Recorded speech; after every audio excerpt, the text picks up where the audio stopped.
itu kan karena kita lupa sebagai manusia. Jadi jangan lupa untuk selalu bersyukur, selalu mengucapkan atas alhamdulillah ya. Oke, sebelum memulai pelajaran hari ini, seperti biasa silakan ketua kelasnya untuk memimpin doa terlebih dahulu. Sebelum memulai pembelajaran hari ini, marilah kita membaca doa. Doa dimulai. Bismillahirrahmanirrahim. Rabbi zidni ilma warzuqni fahma. Amin. Alhamdulillah. Hari ini yang nggak hadir siapa? Sekretaris? Ingat ya, alhamdulillah baik. Oke, bisa dicek dulu kalau ada sampah di bawah meja.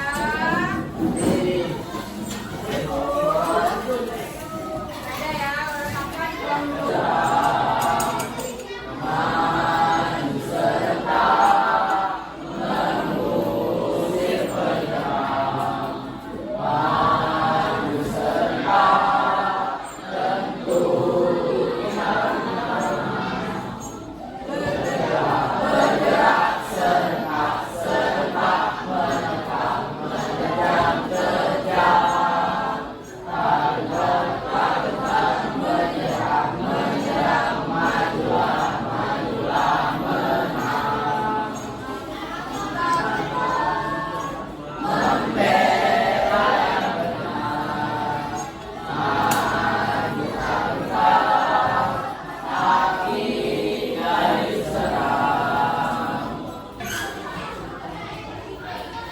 Masih berkaitan dengan materi pembukaan. Kalau minggu lalu kita sudah memahami makna pada alinea di setiap pembukaan ya.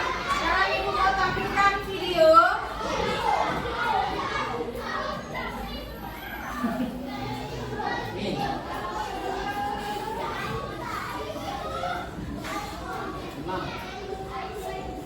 Oke, ini video bisa kalian lihat.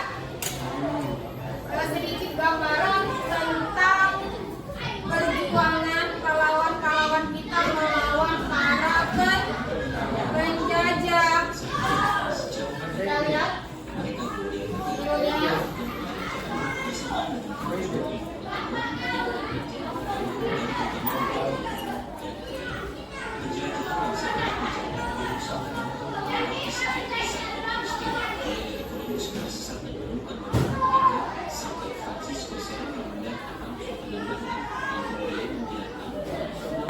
Perjuangan melawan penjajah.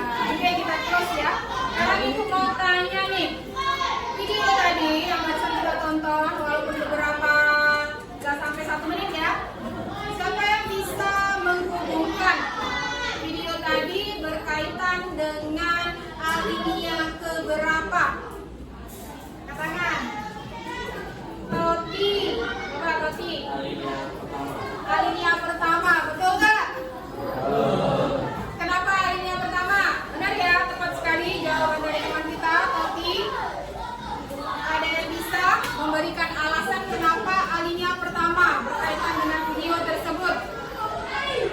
Juga, boleh enggak? Oke, karena di alinea pertama itu ada pernyataan bahwa kemerdekaan adalah hak seluruh bangsa di dunia. Jadi berkaitan sekali ya video tadi. Baik sekali jawaban dari Uga. Nah, sekarang nanti untuk pembelajaran hari ini tujuannya adalah dengan judul kita pokok pikiran pembukaan, kalian akan ibu minta agar bisa kalian memahami serta bisa mendeskripsikan pokok-pokok pikiran di setiap kali. Yang pertama, pokok pikiran pertama itu sudah ada di papan ya, yaitu merupakan nilai persatuan. Nilai persatuan kan berarti di sini kalau kita seorang siswa nih, apa sikap-sikap kalian yang mencerminkan pokok pikiran pertama, persatuan? Siapa yang bisa angkat tangan? Juga apa misalnya? Gotong royong. Gotong royong itu kita kan kerjasama kan?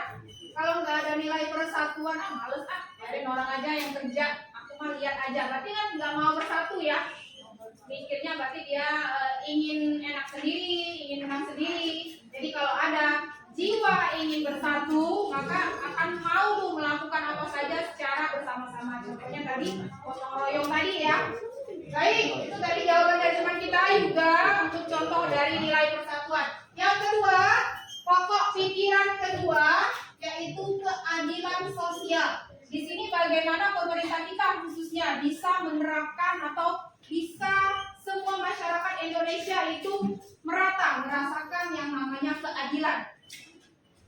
Siapa yang bisa kasih contoh? Satria, coba Satria. Seperti mungkin ada pejabat yang korupsi terus hukumannya sesuai dengan pasal-pasal yang terjadi yang tidak dipura-pura. Oke, tepat sekali. Jadi siapapun yang melanggar peraturan, yang melanggar hukum, mau dia pejabat, mau dia seorang petani, kalau mereka melakukan pelanggaran hukum, itu tetap diproses sesuai dengan peraturan yang berlaku.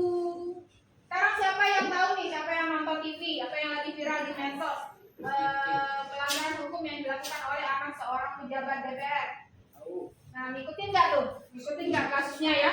Nah, itu tetap diproses, mau dia anak seorang presiden, mau dia anak seorang pejabat. Ketika dia melakukan pelanggaran atau melakukan penyimpangan, maka proses hukum itu tetap berjalan. Itu penerapan dari pokok pikiran kedua. Sekarang yang ketiga, pokok pikiran ketiga, kedaulatan rakyat. Rakyat punya kedaulatan, rakyat punya kekuasaan. Ada yang bisa kasih contoh penerapan dari kedaulatan rakyat? Kita semua rakyat ya?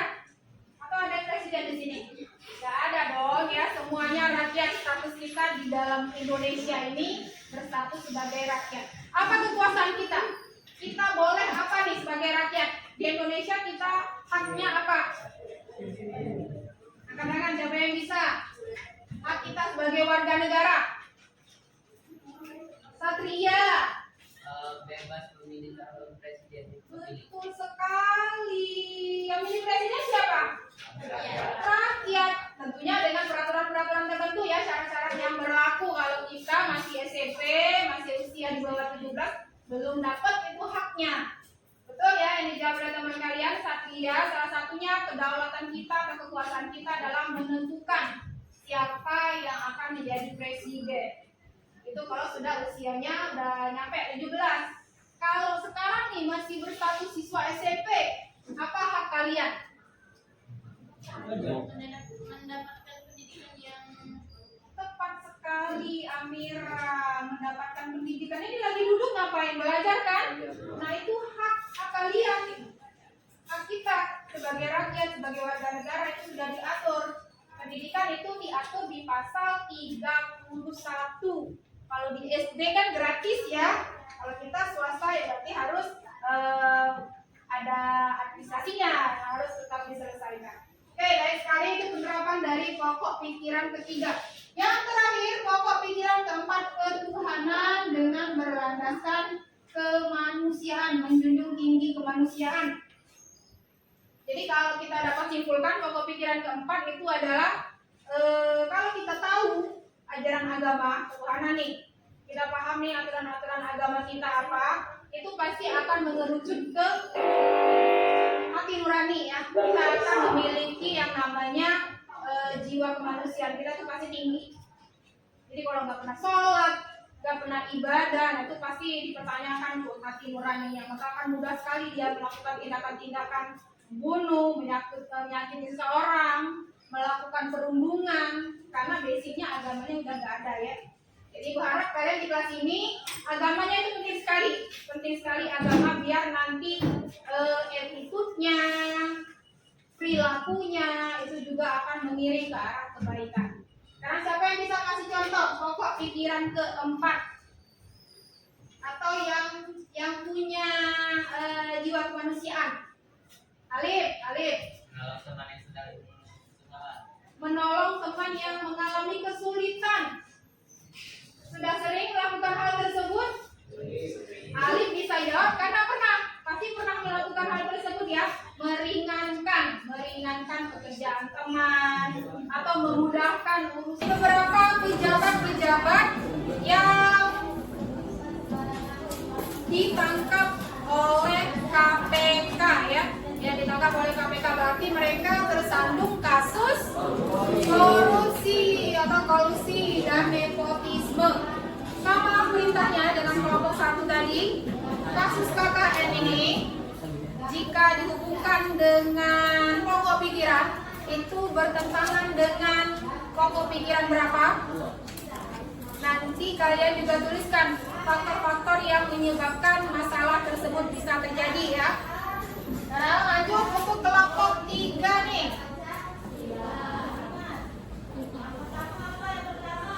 Kelompok 3 bisa dilihat videonya.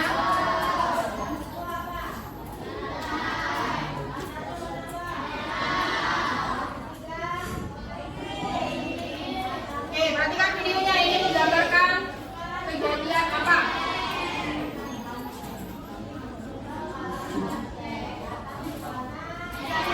Headline-nya berita tersebut, ricu anggota dewan nyaris baku hantam ketika sidang DPR. Oke, jadi bisa memahami ya video tersebut tentang apa? Masih pertanyaannya sama, kenapa hal tersebut bisa terjadi? Faktor apa saja yang mendasari? Kemudian nanti tentukan peristiwa tadi yang di video tadi bertentangan dengan pokok pikiran berapa. Oke, clear untuk kelompok 3 ya perintahnya. Sekarang kita ke kelompok 4 yang terakhir.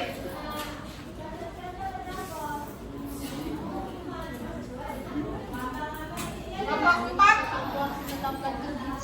Kelompok 4 lihat videonya.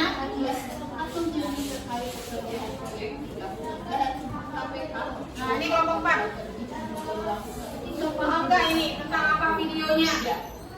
Berikut rangkuman dari Kompas.com terkait dengan praktik kerja paksa serupa perbudakan buangkan. Nah, praktek kerja paksa dan perbudakan. Gak ada lagi ya, kalau sekarang di era sekarang itu gak ada lagi yang namanya perbudakan. Kita semua warga negara itu hak dan kewajibannya. Oke, perhatikan videonya, ini menggambarkan kejadian apa?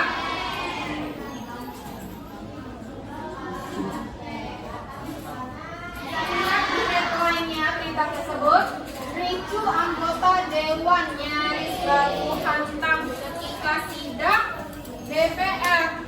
Oke, jadi bisa memahami ya video tersebut tentang apa? Masih pertanyaannya sama, kenapa hal tersebut bisa terjadi? Faktor apa saja yang mendasari?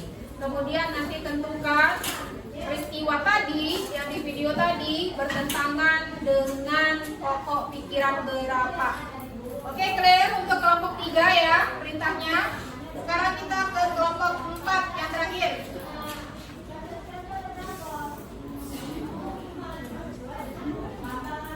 Kelompok 4. Kelompok 4 lihat videonya. Atau janji terkait pekerjaan proyek dilakukan KPK. Nah, ini kelompok 4. Paham nggak ini tentang apa videonya? Berikut rangkuman dari Kompas.com terkait dengan praktik kerja paksa serupa perbudakan buangkan. Nah, praktek kerja paksa dan perbudakan. Gak ada lagi ya, kalau sekarang di era sekarang itu gak ada lagi yang namanya perbudakan. Kita semua warga negara itu hak dan kewajibannya sama. Jadi kalau perbudakan atau kerja paksa itu berarti kasus pelanggaran hak asasi manusia. Itu untuk kelompok 4 ya. Nah, silakan berdiskusi, bertukar pendapat, dan analisa masalah tersebut.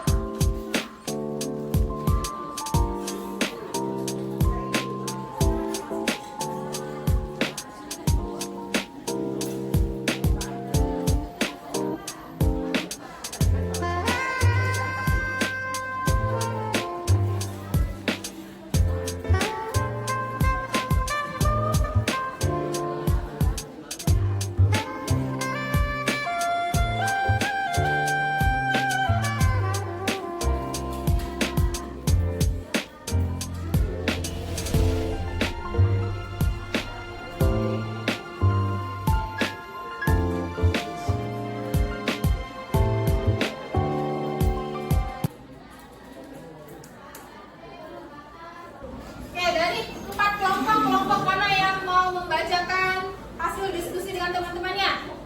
Silakan kelompok 3 ya, silakan. Wakilnya Satria berdiri di sini. Kita dengarkan ya teman-teman semua.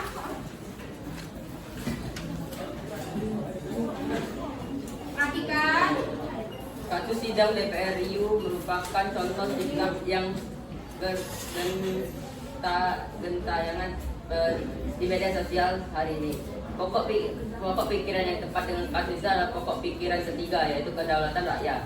Dari video tersebut, kelompok kami menyimpulkan seharusnya sidang dapat memberikan sebuah hasil dan jalan keluar yang disepakati secara sesama, bukan pertengkaran atau kericuhan. Penyebab terjadinya kericuhan tersebut karena setiap individu memiliki cara pandang dan sikap yang berbeda. Pesan pemerintah harusnya DPR harus bisa mewakili kehendak rakyat, bukan kepentingan pribadi atau golongannya. Mereka wakil rakyat artinya bisa menghormati keputusan akhir yang diambil dan bisa mencari solusi atas perbedaan pendapat dengan sikap tenang dan saling mendengarkan. Oke, kasih aplaus dulu dong untuk Satria.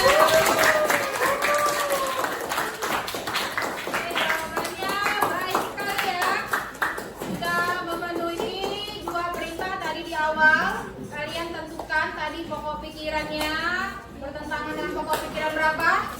Kasus yang ketiga tadi sidang DPR yang ricu ya. Sidang DPR yang ricu itu kelompok 3 menentukan bertentangan dengan pokok pikiran ketiga. Pokok pikiran ketiga tadi kedaulatan rakyat, di mana kita sebagai rakyat sudah memberikan kewakilan kita bagi anggota-anggota DPR untuk menyampaikan apa saja nih amanat-amanat kita dari HP-nya sudah dikeluarkan.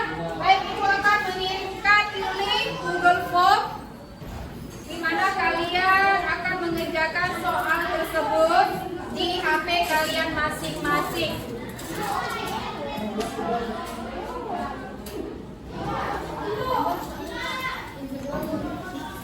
Oke, linknya sudah nyampe ya, silakan dikerjakan soal tersebut.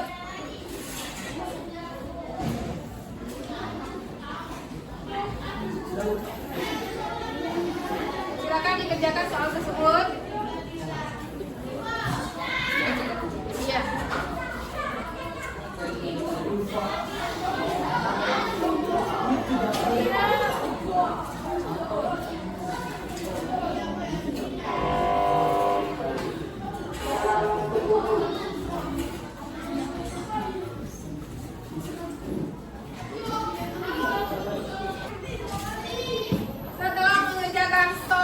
Google Form tadi itu mengakhiri kegiatan belajar mengajar kita hari ini ya. Oke, sebelum menutup pembelajaran hari ini, mari kita sama-sama menyimpulkan materi apa saja yang kalian dapatkan hari ini, atau kalian bertambahkan nih sikap yang harus kalian lakukan ke depannya. Sikap positif ya, sikap positif yang bisa kamu lakukan ke depannya setelah mempelajari materi hari ini. Siapa yang bisa? Oke, silakan. Amira. Ini boleh.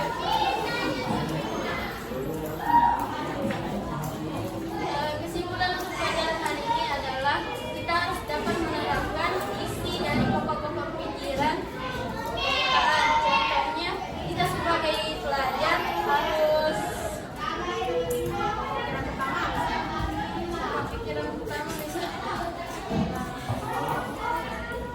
pikiran pertama nilai kesatuan. Sebagai seorang siswa kalian harus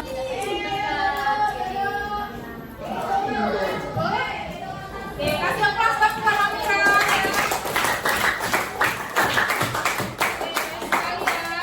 Jadi kita sudah menyimpulkan pembelajaran hari ini. Alhamdulillah sudah bisa bertambah nih wawasannya. Sikap positifnya juga harus bertambah lagi ya. Tentunya yang sesuai dengan pokok-pokok pikiran.